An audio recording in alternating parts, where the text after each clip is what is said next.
안녕하세요. 응급의학과 의사 곽경훈입니다. 자, 이번 시간에는 저희가 날씨가 점점 추워지고 있고 해서 한랭질환, 즉 동상과 저체온증에 대해서 살펴보고자 합니다.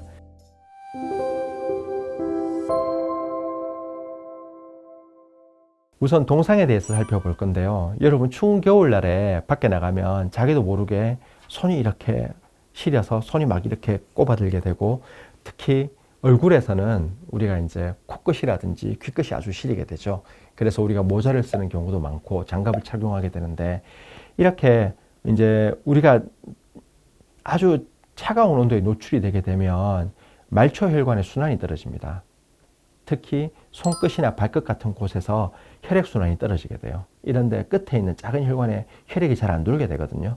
그렇게 되면서 조직에 피가 적게 가게 되고, 또 온도가 더 떨어지게 되면 이게 세포가 얼거든요. 그렇게 세포가 얼고 녹는 과정에서 세포에 손상이 발생하는 게 바로 동상입니다. 근데 이제 동상 전 단계도 있어요. 그거는 영어로 하면 프로스트 닙이라는 단계인데, 이거는 어떤 단계냐 하면 아주 저온에 노출이 돼가지고 빨갛게 되고 되게 차갑고 만져보면 혈액순환이 잘 안 되는 것 같지만 조금만 따뜻하게 해줘도 금방 회복되는 단계가 있거든요. 우리가 보통 겨울철에 밖에 나갔다가 들어왔더니만 코가 얼었다, 귓볼이 얼었다, 그 안에 들어오면 괜찮아지죠. 요 단계가 프로스트 닙입니다. 동상 전 단계거든요. 그래서 우리가 피부 온도도 보통 체온하고 비슷하거든요. 이런 한 5도, 6도는 돼야 돼요. 그런데 이런 피부 온도가 28도 밑으로 떨어지게 되면 차갑다고 느끼게 되거든요. 그리고 20도 밑으로 떨어지면 통증이 생겨요. 그리고 10도 밑으로 떨어지면 감각이 사라지거든요. 피부 온도가. 그리고 피부 온도가 0도에 가깝게 되게 되면 드디어 동상이 걸리게 됩니다. 그래서 동상은 제가 아까 말씀드린 것처럼 추운데 밖에 나왔다 들어오니까 코끝 발끝이 얼었어요 하고 달라요. 정말 손상이 돼가지고 괴사되거든요. 그래서 여기 손상이 되고 시간이 지나면 새까맣게 변하게 되고 그렇게 되는 겁니다. 이런 동상의 문제가 뭐냐면 어른들은 또 잘 걸리진 않거든요. 근데 이제 애들은 어른에 비해서 체온을 유지할 수 있는 힘이 작아가지고 잘 걸릴 수 있고, 또 상대적으로 어른들은 이런 동상이 뭐다 이런 걸 잘 알잖아요. 알아서 잘 피할 수 있지만 애들은 잘 몰라요. 자기 아파도 잘 모르고. 그리고 또 이런 동상이 걸릴 때 우리가 그냥 동상이 걸리는 게 아니라 건조하고 추운 날에 밖에 나가서 손가락 끝, 발가락 끝이 온도가 떨어져서 동상이 걸리는 거는 명확하게 알 수 있거든요. 너무 아프고 눈에 보이고 감각도 없고 해서 쉽게 알 수 있는데, 이게 이런 식으로 동상이 걸리지 않고 이게 차가운 물체, 차갑고 습한 물체에 노출돼서 걸리는 수가 있거든요. 쉽게 말해서 겨울철에 눈 많이 올 때 밖에 나가서 눈썹하고 엄청 놀았는데, 이제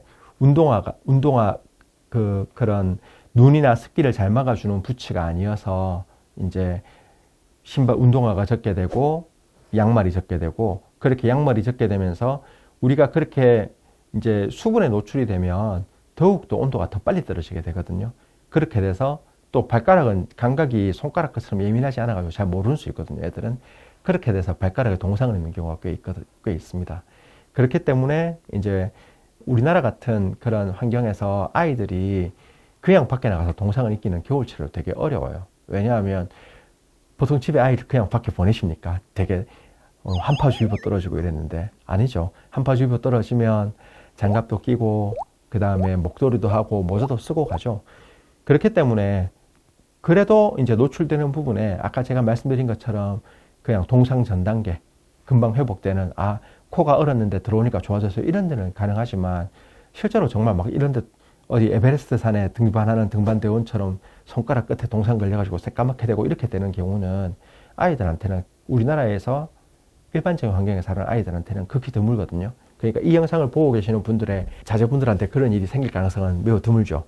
그렇지만 아까 제가 말씀드린 그런 상황은 가능해요. 눈 많이 오는 날 혹은 겨울철에 비 오는 날 아이들이 놀러 갔는데 방수가 잘 안 되는 신발을 신고 가서 이제 신발도 젖고 양말도 젖게 되었는데, 이제 날씨는 춥고, 근데 애들은 또 논다고 정신 팔려서 한참 그냥 뛰어놀았고, 그리고 돌아와서 보니까 발가락이 그날 밤이 되니까 발가락이 너무 아프고 발가락에 너무 물집 같은 것도 생기고 그렇게 되면 그것도 동상이거든요.